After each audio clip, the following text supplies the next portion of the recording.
Hey, everybody. Welcome to Community Focus. I'm Commissioner Echols. I'm at the state capitol.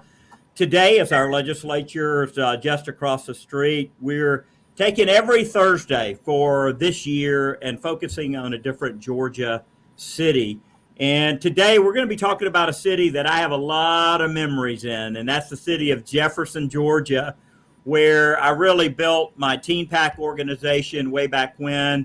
And at our Jefferson house, I was telling Tommy earlier, I had all 7 of my children at home with me as we raised them out in the country. And it's great to have a lot of our friends here. My co-host, Faith Henning, my assistant. Faith, how's it going? Great. Absolutely great.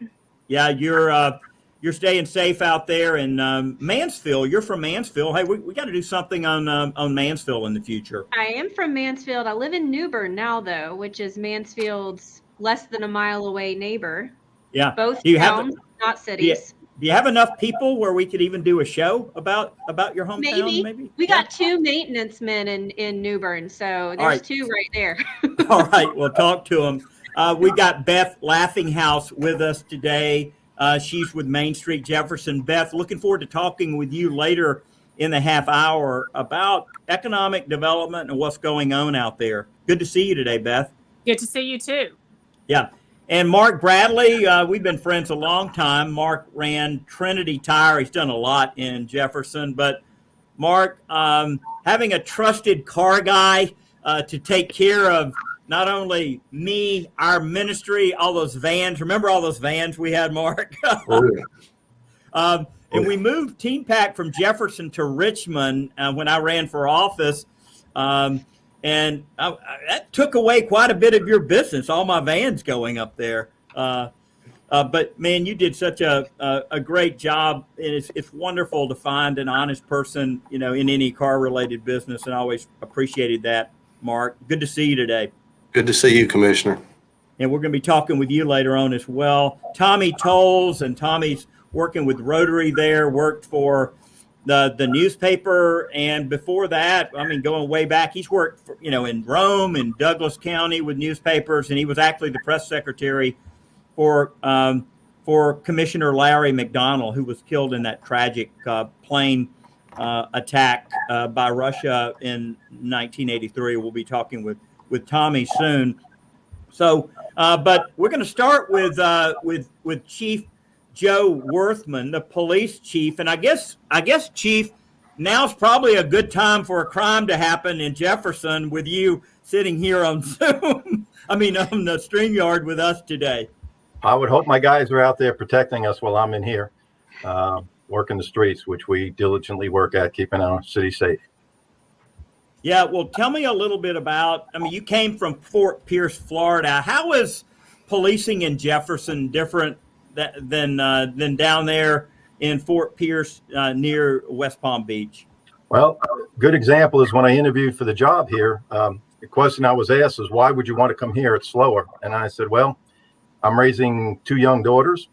And in Florida, after dark, you're hearing sirens, gunshots, and stuff like that. Here you hear the heat locusts chirping. So it is such a great community, low crime, very good Christian community, and they support their law enforcement here. South Florida, Fort Pierce, there was a lot of issues. Very busy city. Community policing, I know I have a daughter-in-law that's a police officer over at one of our universities, and 3 of my own children are in law enforcement. 2 of my other kids have been in law enforcement and served. And the training that you have to go through, getting pepper sprayed, all the physical training. It's not easy to become a police officer, and they're putting themselves in harm's way. I just have to wonder if we're really paying police officers enough money for what they go through. Well, I would say no. And every day the challenges change, and we got to meet those challenges. The training that we have, just to hire a police officer, what we go through, polygraphs, psychologicals, background checks. I think as a profession, we do more than most professions. And we also take care of those that do not honor the badge. better than most. It's defund the police and defame the police. We need to defend our police. Of course, there's things we can always do and listen to our community and their needs to make some changes. But by and large, yesterday we saw 2 FBI agents get killed. They got their 5 seconds on TV. They'll get their 5 seconds when the eulogies are read. But let a police officer do something out of the ordinary or wrong, and for days it's endless on the cable networks and the local news. So we as a profession need to do a better job of selling what we do, marketing ourselves. But without us, we're the last line of defense between anarchy. So Chief, as I think about the difficulty in recruiting police officers with the lower pay and the shift work, I know all of my kids who have been officers have had to do that overnight shift, and it's not just that you're putting your life at danger. You're also, at least for the time when you're doing shift work, you're impacting your family because you're not getting to see them. I mean, there is that human sacrifice within your own family, isn't it? Oh, absolutely. When the kids are going through school, the plays you miss, if they're in band, the band recitals that you miss, you work in holidays. I remember back in Fort Pierce when I was in charge of investigations, if you had a homicide on a holiday, you left. I left my family one Christmas at the dinner table to go to a homicide scene. So yeah, there is sacrifices that the family pays the most sacrifice. We know what we're getting into. The family sometimes doesn't understand. Faith, your dad was a fireman and your husband was a police officer. I mean, you've experienced this all your life, haven't you? Oh yeah. My husband spent, I think, 1.5 years on night shift when we had been married just a year. And I was working in Atlanta and driving to Atlanta during the day, and we would see each other in the parking lot of our apartment complex and wave goodbye. But I also, grew up in a public safety home, and I remember Thanksgivings at the fire department where we would take the guys food, and it was a family. So you do sacrifice for sure, but there's also that sense of family and companionship when you're part of the public safety family. Well, Chief, I want to thank you for your service to Jefferson, and let you know that that we, at least in my family, and I think most people in Jackson County appreciate the protection, the law enforcement that we have that keep us safe. It really preserves the freedom that we have and protects the rule of law. So thank you for your service. I appreciate that. And, it also helps when you work in such a great community that gives us such support through these unprecedented times with the pandemic and the social justice fight, that we have had amazing support in our community. Makes my job easier, makes my officer's job that much easier. Stay safe out there, sir, and thank you for serving. Thank you. Hey, we've got my friend Tommy Tolles here today. And Tommy, I had forgotten that you had worked as the press secretary for Congressman Larry McDonald, who was killed on September 1st, 1983. Remind our viewers what happened that day. Well, I could take hours doing that, but I'll cut it very short. I was home about 7 o'clock, heard the news that a plane had been shot down between Anchorage and South Korea. And I knew that I had taken it to Atlanta airport a couple of days before to catch a plane to New York. And from that time on, it was just pure chaos with phone calls from all over the international media, local media, national media, you name it. And it was just some of the conversations I had with the CIA and so forth were almost laughable because they were so absurd. I remember calling the CIA at one point, and they said, "Well, we'll keep you informed." And I said, "Fine." I didn't hear anything, so I called back, and they said, "Well, we've closed for the night." I said, "The CIA is closed for the night?" Say, "What?" And I said, I got really mad and said a few things I won't repeat here. But anyway, that was it was just horrible. And the aftermath was horrible too. Wow. Well, you left Rome, you wound up in Jefferson, wound up working for Mike Buffington and with Mike Buffington and the folks over at the newspaper. But your legacy work now you're doing is with Rotary Club, and as you know, because I've spoken with the Jefferson Rotary Club numbers of times, probably more than any other club in the state. I met Truett Cathy at a Rotary event when I was a high school senior in 1981, actually early 1982. Before I graduated, I got a Student of the Year award, and that meeting with him, and then afterwards going to his office and building a relationship with him and having him mentor me, it was a life-changing experience. Rotary does a lot of great work with Student of the Year programs as well as scholarships, right? You guys have gone so far as to do, how many of the scholarships are y'all doing now? We're doing a total of 5. We do 4, one for each of the high schools for the best students. And we also do one in connection with the American Legion in honor of Hal Hewitt, who's a longtime member of both organizations. And we pick a ROTC student from one of the 2 high schools in the county that offers ROTC. Yeah, that's outstanding. Tommy, you've been involved with Rotary. You've known Mark Bradley for years, as I have, and I guess it's hard enough to become Citizen of the Year for one time, but Mark's actually done it twice. Why don't you introduce Mark to our audience today? Well, that's one of the biggest honors I've ever had, to be able to introduce my friend Mark. I was just double checking with it a few moments ago and found out my memory is faulty. The same year that he was president of the Rotary Club in Jefferson, he was also secretary of the Lions Club. And asked him which job was the hardest, and he said definitely secretary. And I agree with that 100%.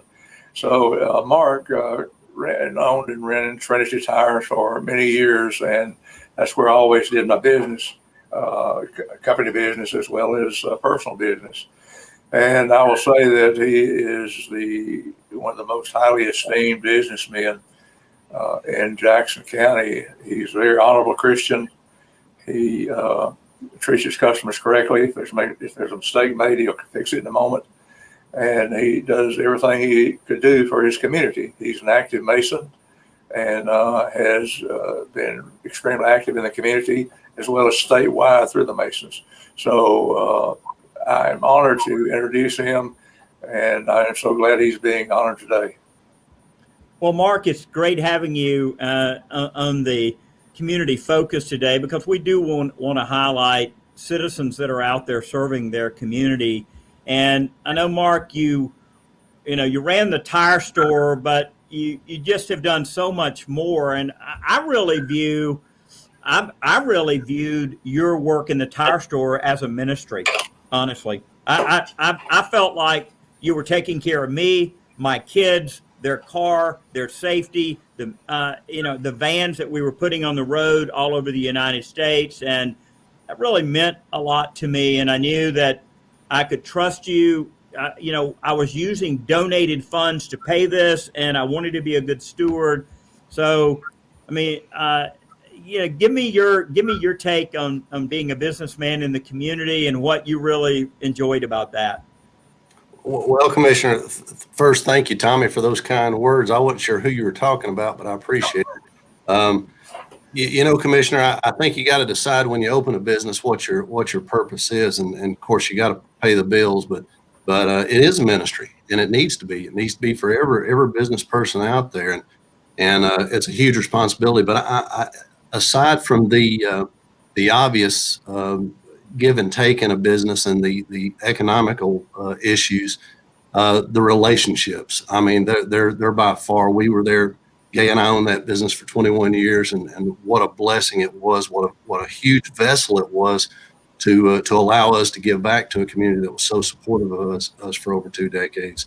It was just a joy to be a part of. And you're right, it did lead to a lot of community activities.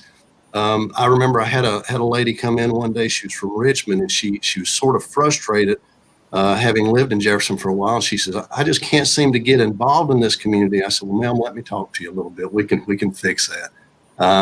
That there's just so many ways to get involved, and being in business in Jefferson allowed me a much broader view of humanity, a much bigger picture of the needs out there and the lack of resources in many cases.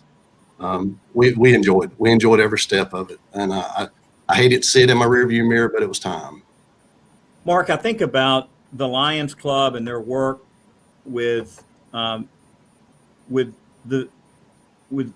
visually impaired people, hearing impaired people. I know that our agency has been very involved here at the Public Service Commission with Lions Lighthouse Foundation and providing money for them through the junk fees on the bottom of your Windstream bill. Some of that Universal Access Fund money is given to groups that work with the visually impaired and groups that work with hearing impaired, for auditory tests for children, for example. But Mark, Wendy, my wife, she had gone to Romania with our church on a mission trip with a big packet of eyeglasses that was the lenses and the frames and then the machine. And they would go into a Romanian town, and this was advertised in advance. People would line up, get their eyes checked, read, I guess, get the prescription, walk over to the guy or gal, my wife, with the big box, and pull out the right lenses, pop them in, give them those glasses. And I tell you, when you fix someone's vision, you change their life, don't you? Yes, sir. Yes, sir. And what a great relationship it is between the Lighthouse. I serve as the treasurer on that board of directors at the Georgia Lions Lighthouse Foundation in Chamblee. And again, what a great relationship it's been with the Public Service Commission, allowing us to be a part of the hearing program and helping people around Georgia. But you're right. The recycled glasses, we sort those down at the facility. We sent out over 60,000 pairs of glasses last year to different ministries worldwide, and it's just a great opportunity to impact the world on a much bigger scale. But we do so much more at the Lighthouse. We have an on-site clinic. We have mobile clinics that we go around. We just recently had a health festival down in Savannah. So what a great opportunity. But that is a Lions ministry. It's part of our Lions family. And, we also have a camp for the blind or the sight impaired down in Waycross, Georgia, that we've had since the early 70s. So yeah, we have many ministries out there, but we're all in the people business, Commissioner. We're supposed to be helping others, and what a great opportunity it is to be a part of the Lions organization that lets us do that. So. Well, thank you for your service with the Lions Club. Mark, final question. As you're involved with the community, what would you say are maybe the biggest need or a couple of the needs that you see in Jefferson and Jackson County moving forward? Well, I'm going to tell you one of the proudest moments in my life. Our daughter grew up, being taken to all these different fundraisers and community events. Back in December, she put together a drive to deliver baskets to people that were shut in and couldn't get out. And so she assembled these baskets, developed sponsors. I put on a Santa suit, me and her get in the car, and we went out and porch delivered these. And first off, what a great experience it was to share that with my daughter, who I didn't know she got it. And all of a sudden I thought, she does get it. She understands why we're here. But more importantly, it made me realize what a big impact COVID's having on our world, because many people can't get out. Many people can't take that chance. So going and waving at those folks through the window and putting delivering goods on their front porch to maybe help them through a tough time. We need to be reaching out more now than ever. We've got such great opportunities to serve others now, and we need to be taking advantage of those opportunities. We weren't put here to be alone. We're put here to be a part of a much bigger family. So that was just a great experience, but it did make me realize we need to be reaching out to those folks that can't get out and even on a limited basis. So yes. Well, Mark, thanks for being on our show today and for your service. We really appreciate all that you have done and are doing and the blessing that you've been to so many people. Thank you, Mark. You're welcome. Hey, Tommy, I guess that's Congressman McDonald over your left shoulder there behind you on the wall, isn't it? That is correct. Yeah, and if you can't see that, I'm going to make it a little larger. You can see his old boss there, and I know that you have a lot of fond memories. Well, Yes, Tommy, thank you for being a part today as well, and for all your work with Rotary. And I look forward to being back up there with you soon. Good. Let me mention one thing. Mark was saying a moment ago, some lady didn't have any idea how to get involved. Last check in Jackson County, there were 115 service, civic, and charitable organizations, plus more than 500 nonprofits. So if anybody wants to get involved in Jackson County, they can get involved. Thank you, Tommy. Thank you. Hey, it looks like we've got Beth. Beth, we can kind of get centered on our screen here. Beth Laughinghouse working with Main Street Jefferson. Hey, Beth, tell us a little bit about Main Street Jefferson. What do you guys do? Well, Main Street Jefferson and any of the Main Street programs, which is nationwide, they're responsible for economic development of your central core downtown. We also have a huge vested interest in historic preservation. Once you lose those assets, certainly they're not to be again. So our core responsibility in Jefferson is a half-mile radius from the center of downtown Jefferson. So within that area, we have approximately 200 businesses that we're responsible for making sure that their needs are met by the city of Jefferson. Yeah. Do you see Jefferson and Jackson County growing in the next 5-10 years? What do the numbers say? Oh, my goodness. I've lived in Jefferson since I was 2. So the Jefferson that I know versus what you probably knew living here to what we have today and what we're going to see in the next 15 to 20 years is so vastly different. At one point, about 10 years ago, we were the 10th fastest growing county in the United States, and that growth is just continuing. So certainly our numbers are going to exponentially grow. It will be a different town than we've all known in the past here very, very soon. And we've seen that growth now. It's coming from central Georgia, from Georgia, from Atlanta coming this way, and we're prepared for that. Do you, Beth, do you anticipate that, and folks may, go to UGA games up 85, get off at 129 and cut across on the bypass? Has the bypass there, has it hurt the downtown businesses? Tim, we did a traffic study before the bypass was built, and we have done 2 more since then. And ironically, the numbers have not changed. And that can only be accredited to growth. We certainly don't see the big trucks like we used to see. If you went to the Georgia games back in the 70s, probably better than some people that you sat in downtown Jefferson quite a while just trying to get through to get to Athens. And those trucks certainly are staying on the bypass, but our traffic counts have not changed considerably at all. So our downtown businesses are certainly benefiting from that.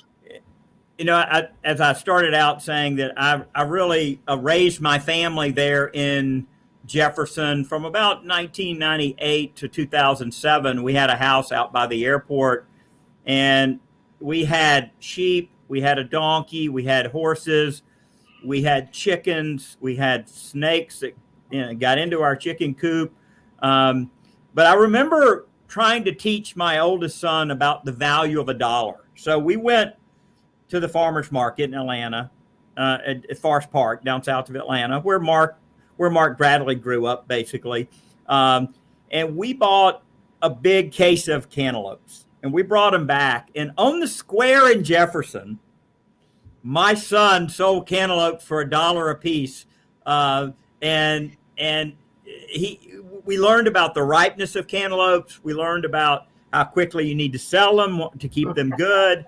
and the importance of not having to make change quickly when you're selling something on a downtown square. So, but my son is now in the Coast Guard. He's gone on to flip about 25 cars. So he learned a lot about selling right there on the square at Jefferson.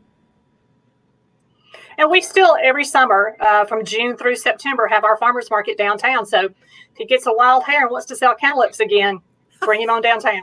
Well, Beth, thank you for being with us today. I'm actually going to bring my friend Kristen in because solar is growing everywhere, Beth, and we're seeing more and more cities across Georgia take advantage of solar. And Kristen is not only into solar and helping companies and homeowners get it, but she's also an expert in composting and ran a company called Lettuce Compost over in Athens. So we're going to talk solar just as in our last 5 minutes with Kristen. Hey, Kristen, how's it going? Tell us, are a lot of folks interested in solar these days? Yes, there's so many, and Jefferson is the perfect place for it. Jackson EMC offers a huge rebate. It's $450 per kilowatt, up to $4,500. So it's the best place to get solar, and I love Jefferson. The houses are so beautiful. You can tell that probably Beth has been working really hard preserving that downtown, and I'm so grateful to see it. And the schools are really great, and there's just so much going on in that community. So it's really cool to be on this particular show. Yeah, Kristen, not everybody does net metering, and certainly, and Jackson does, and not everyone, hardly anyone gives a rebate for solar. I don't even know if there's anyone else that actually does it. Jackson EMC is the premier utility to have behind the meter solar with, aren't they? Yeah, they really are. It's the best. Snapping Shoals used to have a rebate, just went away. And I think the combination of having utility companies that have net metering and then have another one that has a rebate, it's a good combination because they both have benefits. Yeah, let's talk about composting just a second. I know that you had the experience of building a business there just in our last couple of minutes in Athens, and you guys would pick up compost with bicycles and cars, and then you took it to the Athens landfill and you let the worms do their magic. Just give us a description of what's involved with that, maybe in 40 seconds. Sure. So for governments, and maybe even in Jefferson, it's a very good business opportunity for governments. So basically, you're taking a landfill that's just causing your community to spend tons of money. It closes, then you have to build a new one. So with composting, governments can actually make money off on the food scrap that's coming in. Then they can create compost in their commercial facility, and then they can either sell it or give it away to the neighbors. And on top of that, there's just unimaginable environmental benefits. I mean, it's everything. It's just like the gift that keeps giving. So if Jefferson has any opportunity to, turn a landfill into a composting facility, or, take their leaf and limb and their leaves and do that, it's just a way to kind of fund all of these amazing community initiatives that are already going on. Yeah. As we wrap up, Kristen, if folks are interested in solar, how can they reach you? And, do they need to have you come to their house? Can you look at something on a satellite? How does that work? Either way. So if you go to bettertomorrowsolar.com, that's where they'll find us. And we can do virtual visits. We can do site visits. We can just talk to you on the phone. One of my favorite things is now that cars are so advanced, you can talk to people out of your car. So when I'm driving home, I like to just check in with my clients, talk to them, see how they're doing, just get to know them and their needs. So even, for me, the phone is the best way. So 706-224-2701. Faith will put that on a little, maybe Faith, you can stick that on the little banner down there, or Better Tomorrow. Is it bettertomorrowsolar.com or Yes. bettertomorrowsolar.com? She'll stick that on the little banner. Hey, I want to thank everyone for being with us as we focused on Jefferson today. We've had, a great group of folks, and Mark Bradley, the Citizen of the Year. I'm going to bring Mark in. He can wave goodbye, and Tommy, Tommy, appreciate you being on with us, and Beth, working with Main Street Jefferson. Chief, right behind her, Chief Joe, thank you for keeping everyone safe. Hey, Faith, what are we doing next week and the week after? Who do we have on? So next week, next week we've got Loganville down there close to me. And then the week after we have Conyers, again, pretty close to me. And then the week after that, we have Tybee Island, which I believe, Commissioner, you wanted to do on site. Is that right? I think I'm going to need to go there. My internet connection is feeling a little weak here at the office that here day. in the capital, right? Here in the capital, the internet is weak. Okay, so we're going to go to Tybee for better internet. Yeah. Hey, I do have those constituents matter too. That's right. That's I can't ignore people on the coast and their shrimp business and those. Right. And that pork sandwich over at Crab Shack, I can't forget that. That shrimp and grits. You don't want that shrimp and grits to get lonely, right? Oh yeah. The dockside restaurant there. I mean, what would they think, right? What an insult would Mayor Shirley Sessions, if I weren't there doing this live. So, okay, guys, thank you very much. Have a great day, everyone, and appreciate your service. And we'll see you folks next time on Community Focus. I'm Tim Echols, coming to you from the Capitol. Bye-bye.